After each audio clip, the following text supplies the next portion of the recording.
Короче, men ajrashmoqchiman. Bu harom oila bilan bekor uylanganimni afsusdaman. Xullas o'shani mana bugun xalqqa ham aytmoqchiman xullas.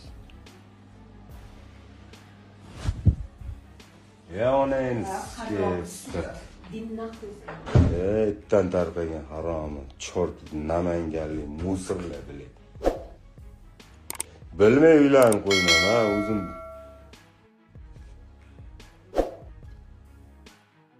Assalomu alaykum aziz muxlislarim, yaxshimisizlar?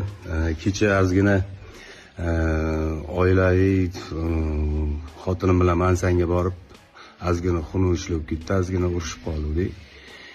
Shunga xotinim shu Namanganda tug'ilib o'sganligi uchun shu namanganlik deb xotinimni ozgina so'kib yuboribman. Ba'zi bir o'sha namanganlik aka-ukalarimiz, oshnalarimiz xafa bo'lishibdi, noto'g'ri xayolga borishibdi, lekin noto'g'ri xayolga bormanglar sizlar. Men hech qachon birorta bir viloyatni ajratgan odam emasman, chunki biz san'atkormiz. Shu xalq ketidan tirikchilik qilamiz aslida. Shuning uchun noto'g'ri xayolga bormasliklarini so'rab qolaman aziz muxlislardan, hammanglardan. Namanganda juda ham oshna og'aynilarim men juda ham ko'p.